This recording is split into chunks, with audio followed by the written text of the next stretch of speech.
think I'm right in saying we have our first Skype caller of the night. Oh, no, I've lied. I'm not. No, you haven't. Brilliant. Cheers. Well, he's coming back later. Exactly, yeah. No, back to Charlton. Might lose some viewers, though. Let's moan some more. Yeah, let's turn off now. I feel a bit sad now. Yeah, sorry, guys. Sorry. Come on, let's try and keep it upbeat. I can't really. There's nothing. Oh, the pig's being thrown again. Pig's being thrown again. All right, Brian, Tom, I'm all right. I want to talk about... you were talking to Chris Powell, and when we were sitting here in our production meeting beforehand going, it's only a couple of years ago Charlton looked quite good and maybe, you know, coming back into the Premier League. How far back does it go? When did it all start going wrong for Charlton? Because I remember you beating my boys Liverpool in the Prem, Kevin Lisby hat-trick. Oh, great day. Yeah, I remember that. At the Valley, I remember that fondly. Yeah, and there was a good team there. You had your Parkers, your Sean Bartletts, those sort of players. And now just, did it start when you got relegated, or is it a more recent... I don't know, because it sort of went going peaked on when Curbs left, but I think when it started going really bad is that the Sheffield United game in the quarter-final, wasn't it? Yeah. When there was rumours that Powell was sacked sort of before the game was started from Roland.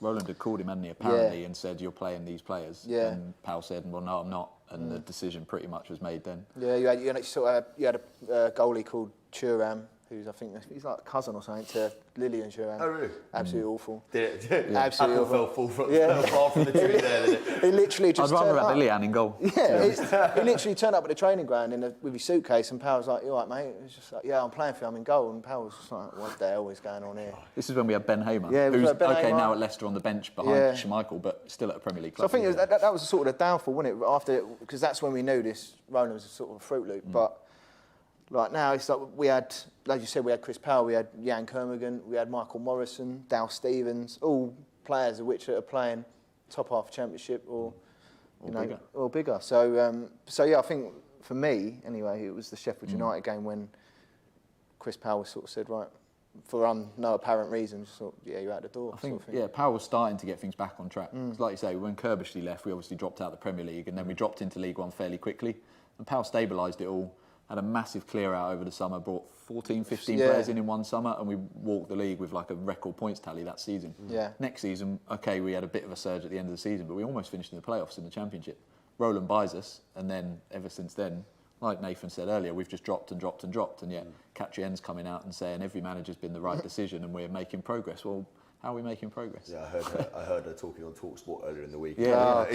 She didn't cover herself in glory in that interview either. No. When you did go down from the Premier League, and obviously it was late as well. It was right at the end that you did go down. Yeah. Did you ever imagine that you'd get relegated twice to League One before you were back in the promised land? No, the first time was bad enough, wasn't it? Like, I mean, I ain't going to mention any teams, but no disrespect, but going to some of the away games, you're looking around going, I was at Old Trafford a couple of years ago. And you're looking around and it's just like, well, then we got out of it, and then I didn't anticipate us to be there again. I just thought it was, maybe it was complacency, but we're back there now, unfortunately, and I can see us, the way it's going at the moment, I can see us being there for a good couple of seasons. Really? Look at Sheffield United, they struggle to get out. So Yeah.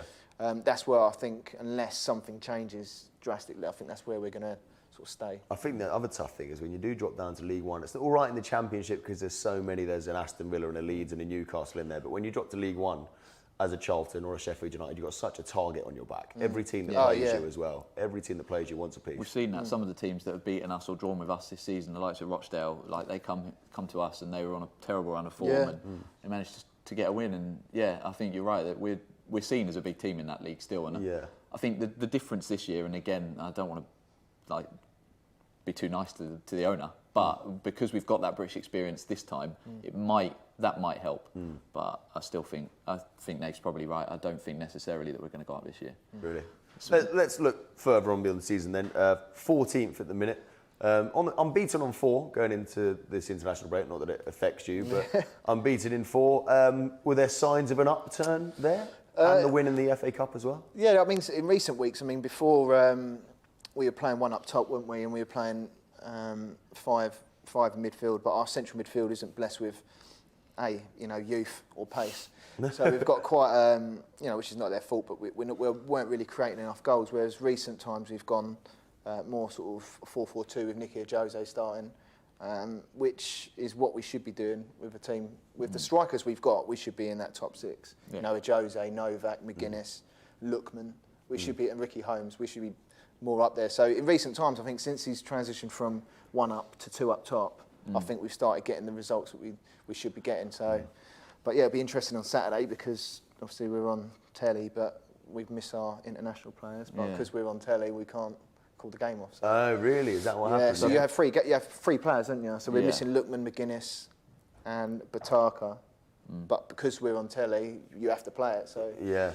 Oh, really? I didn't think that. Yeah, of Sky course. thinking of the fans again. Yeah, I mean, that is, when it rains, it pours, isn't it? Talk about the people above the football fans making the decisions. That's absolute madness, isn't it?